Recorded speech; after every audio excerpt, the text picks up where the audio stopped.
Monsieur Donovan me pose la question. Au début des années 2000, il y a eu un débat. On avait construit un rond-point au bout du boulevard Talbot. Et on a dit, on va mettre, parce qu'on cherche quelque chose à mettre, on va mettre le monument presse qui est caché au public. Et là, il y a eu un débat. Gérard Bouchard a été très impliqué dans ce débat-là aussi. Gérard Bouchard, qu'on connaît, le sociologue et l'historien. Moi, ma position serait encore la même, c'est que le monument presse a été mis à cet endroit-là. À l'époque, c'était significatif. Il servait même de balise pour les navires qui arrivaient au quai de Chicoutimi. Ça fait que, puis c'est toujours le même problème de ne pas voir, parce que là, c'était le débat entre Gérard voulait presque qu'on le détruise parce que c'était les mauvais Price, exploiteurs, tout ça, du 19e siècle. Mais c'est toujours le problème de ne pas essayer de voir ce passé-là avec nos yeux d'aujourd'hui. Et quand on a mis ce monument-là en 1880-82, comme je disais tout à l'heure, c'était quelque chose d'important. Et il servait de balise pour la navigation. Il était tout dégagé à l'époque. Fait que moi, je serais pour d'abord qu'on le rénove. Parce que, bon, là, je vois Marie-Josée ici. Il est un état lamentable. Si jamais vous allez le voir, il y a des broches là alentour pour presque pour l'expédition par conteneur. Ça fait que disons qu'il faudrait éventuellement le restaurer. Et il faudrait, comme un peu, bon, la semaine passée, on me demandait par rapport au patrimoine déboulonnage de l'histoire d'écrire un article dans le journal. Je dis encore la même chose, c'est qu'il faut mettre ce patrimoine-là dans sa perspective d'époque. Et il est très bien là, il faut le rénover, il faut le faire connaître. Il faut expliquer aussi comment c'était au 19e siècle, hein, comment on travaillait, le système des pitons et ce que Price. Et il faut dire qu'on a mis ce monument-là, comme je disais tantôt, pour ce qu'on appelait le bon Price à l'époque. Hein, les autres Price se sont trouvés dessus. Fait que moi, je serais pour qu'il reste là, qu'on trouve un autre projet pour le carrefour giratoire à Chicoutimi, qu'il reste là, qu'on le rénove et qu'on le fasse connaître parce que c'est le plus vieux monument de la région. Hein, qui est inspiré d'obélisque Wolfe et Montcalm à Québec. C'est ça qui l'a inspiré. Ça fait que, non, moi, je serais pour qu'on le conserve, qu'on le fasse connaître, mais qu'on ne le mette pas dans un rond-point pour dire, ben ça prend quelque chose à mettre là. Je ne sais pas si ça répond à ta question, mais...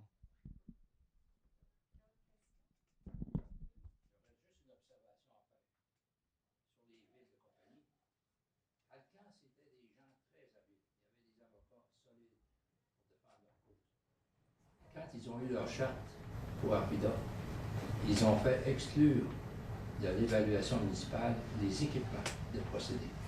Et ça, c'est là qu'est l'argent. C'est pas la bâtisse. Puis les autres, ils ont réussi à faire payer des taxes à la ville juste sur les bâtiments. Alors, quand vous allez à Arvida, vous vous rendez compte qu'il n'y a presque plus de bâtiments. Ils se dépêchent de les enlever, de les détruire aussitôt qu'ils s'en servent plus. Alors ça, c'est quand même assez habile de leur part. Je peux réagir là-dessus. Vous allez vous approcher parce que le micro est libre. Oui, non, vous avez tout à fait raison. C'est inscrit en fait dans la charte que tout ce qui sert à la production et les équipements ne sont pas inscrits au rôle d'évaluation. Donc, c'est sûr que ça a un impact énorme. Cette règle-là, finalement, en tout cas, il y a une longue histoire là-dessus. On n'avait pas eu besoin de l'inscrire pour Racine parce qu'étant donné que la compagnie contrôle son propre tout et que c'est qu'elle qui paie des taxes, la compagnie se trouve à se payer des taxes à elle-même, c'est-à-dire pour s'offrir des services à elle-même lorsqu'elle est toute seule. Mais à partir du moment où il y a d'autres installations dans la municipalité, Arvida, en excluant tout ça, ça veut dire quoi? Ça veut dire qu'on transférait la charge fiscale sur les gens qui habitaient sur le territoire. Et les gens qui habitaient sur le territoire, c'était effectivement des travailleurs qui, au départ, l'Alcan était propriétaire des bâtisses, louait aux travailleurs, et c'est un chercheur qui avait remarqué que les taux, le propriétaire foncier transfère évidemment sa charge fiscale sur les locataires par les loyers. Et les loyers que devaient payer les employés d'Alcan pour habiter près de l'usine étaient beaucoup plus élevés que ce que l'on retrouvait ailleurs dans la région. Bref, la grande entreprise s'organisait par des mesures juridiques, d'abord à travers la charte d'Arvida, la charte de Racine, à payer le moins d'impôts possible et à faire répercuter les impôts sur les pauvres gens. Je résume, ça a l'air d'une caricature, mais ce n'est pas une caricature, c'était la réalité de l'époque. Une dernière question peut-être pour Louisa. Est-ce que c'est... Moi, je vais poser une question à Louisa. Il y a une question ici. Oh, il y a une question? Oui. Oui, mais c'est pas pour... C'est juste pour que tous les... C'est pour Louisa? C'est une question pour tout le monde. Mais Louisa va répondre.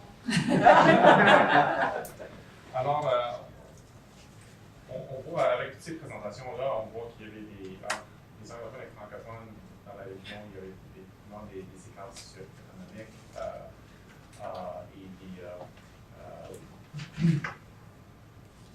et des controverses, des pratiques, des entreprises un peu questionnables.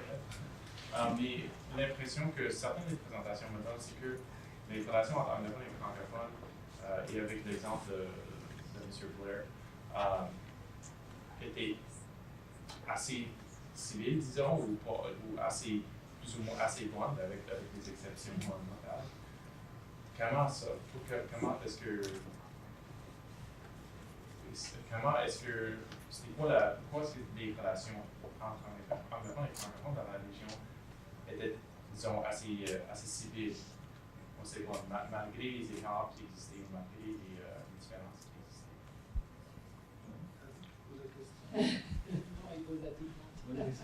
Oui, mais avec Blair, c'est un exemple intéressant. OK. Pourquoi la relation était si civile entre anglophones et francophones? Ouais, ou assez bonne. Est-ce que je caractérise la question? Moi, je pense que il y a beaucoup de façons de répondre à la question, mais je pense que une des autres raisons pourquoi William Evan était le meilleur des Price, c'était parce qu'il habitait dans la région.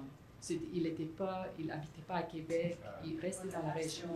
Oui, c'est ça. Et puis et c'était la même chose avec les Blair. Il était ici sur le terrain, il était avec les gens, il salissait les mains, il était vraiment dans le travail de tous les jours.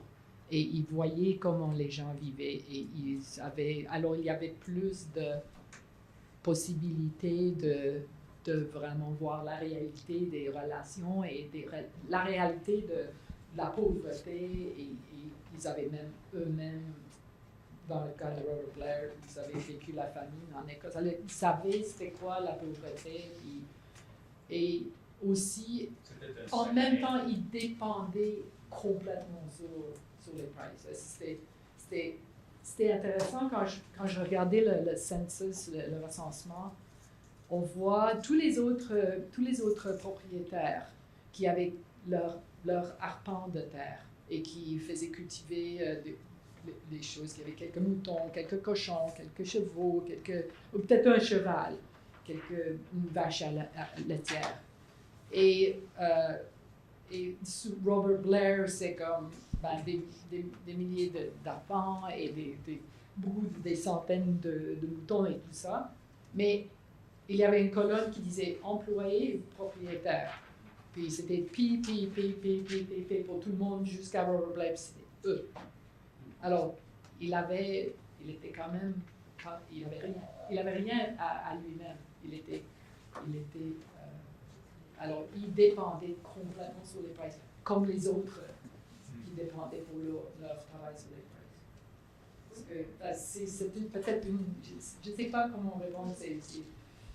Moi, j'ajouterais que pour moi, puis vous avez parlé de relations et divisions linguistiques, c'est pour ça que je vous ai dit, je n'ai jamais vraiment porté attention à la dimension linguistique quand j'ai fait cette recherche. Parce qu'il y avait des travailleurs, vous l'avez montré, ou peut-être c'est vous, des travailleurs qui travaillaient chez Alcan qui étaient anglophones aussi, là.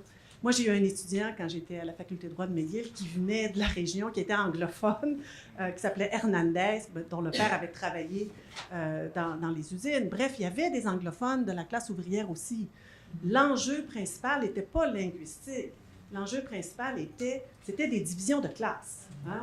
C'est presque une analyse marxiste qu'on pourrait faire, mais il faut se rappeler que c'est l'époque du développement industriel naissant. Là. C'est le libéralisme sans filet de protection de la part de l'État. et avec un lobby puissant dont vous nous avez parlé pour s'assurer que l'État n'interférait pas dans ces relations-là. Et l'État, au contraire, participait à ça. Je veux dire, c'est quand même l'État québécois qui a donné la charte à la ville de Racine. On ne peut pas reprocher aux Américains qui viennent s'installer ici de ségréguer si l'Assemblée nationale ou la législature leur donne cette loi-là. Vous comprenez? Donc, il y a vraiment une collaboration de classe, si on peut le dire ainsi, qui explique la situation. C'est juste qu'au Québec, on a cette particularité qu'on ne trouve pas dans les autres provinces où on peut aussi voir des distinctions linguistiques, mais pour moi, ce n'est pas celle qui est la principale. Voilà. Je vais ajouter juste mon grain de sel, là. Pour compléter ce qui a été dit, il y a aussi le facteur religieux. Ça, c'est pas mal essentiel. Les catholiques voyaient toujours d'un mauvais œil ce que les méchants protestants pouvaient faire. Je vais donner un exemple. Dans les années 10, il y a eu un grand débat, le travail du dimanche. Hein? Chez Price, on faisait travailler les gens 7 jours sur semaine, tandis que la compagnie de pub de Chicoutimi arrêtait le samedi à minuit, puis recommençait à minuit le dimanche soir. Fait que tout ce contexte-là, religieux, était très important. Puis souvent, les Canadiens français catholiques voyaient d'un mauvais œil et voyaient, on parlait de classe justement, la hiérarchie des boss, la hiérarchie des décideurs. Et il n'y a pas beaucoup d'union non plus, hein, si on va du côté matrimonial. Il n'y a pas beaucoup d'union pendant ces années-là entre les anglophones et les francophones. Il y en a, mais disons que ce n'était pas valorisé. C'était pas permis dans l'Église sans que tu... Ouais. Si tu ne voulais pas être exclu de ton Église, tu ne mariais pas à quelqu'un. Oui, mais des fois, l'amour. L'amour. Il y a une autre question, puis je sais qu'on veut continuer la discussion, mais on est quand même dans l'heure de lunch. Alors, peut-être une dernière question, puis pratique à Concernant la taxation, c'était très intéressant, cette stratégie que vous avez fait ressortir pour les toutes petites municipalités, avec une forte valeur foncière. Dans d'autres villes de compagnie, on a utilisé d'autres stratégies complètement différentes à cet égard-là. Si on regarde par exemple à Shawinigan, les 2 premières décennies du 20e siècle, donc d'existence de la ville, la compagnie Shawinigan Water and Power est carrément exemptée de taxes. Et elle préfère, mais néanmoins, elle fait des dépenses du côté du secteur des services publics. Puis c'est probablement une manœuvre de relations publiques pour qu'on lui attribue. On oublie qu'il n'y avait pas d'impôt. Oui, c'est ça. Monsieur, je devrais connaître votre nom, excusez-moi. Guérard. Monsieur Guérard, grand historien du Québec. Effectivement, il y a des stratégies, c'est fascinant de voir les stratégies différentes. Mais au départ, il y a cette idée d'exemption. Il faut exempter la plus grande évaluation foncière. Ici, à Arvida, on le fait de façon assez drastique, comme vous l'avez dit. Rien de ce qui sert à la production hydroélectrique ne sera taxé. À Shawinigan, on a fait la même chose aussi. Puis éventuellement, puis là, il va y avoir des billes privées, il va y avoir des exemptions. En tout cas, il y a tout un historique fascinant. Mais en contrepartie, si on ne paie pas d'impôts, là, c'est l'histoire de l'implantation de l'État social. C'est l'histoire de la grande philanthropie au Québec.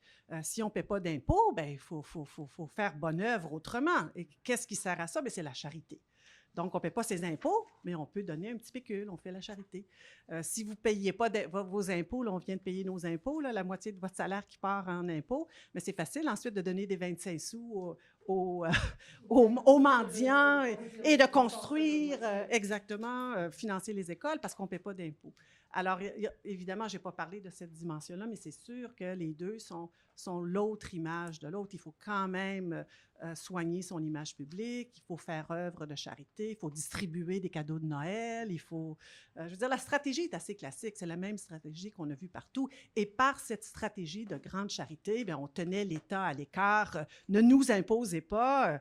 Oui, vous pouvez mettre des taxes de vente ou des taxes sur les petits, mais la grande entreprise devait être libre de tout ça. Parce que la grande entreprise, en fait, ce qu'elle plaidait, beaucoup, et ça a été très caractéristique ici au Saguenay, et on le voyait dans les villes privées, elle, le bénéfice qu'elle apportait à la population, c'est de créer des jobs. On va employer des gens. Donc, donnez-nous tout, nous, hein, on va donner des jobs aux gens. Un peu comme Amazon.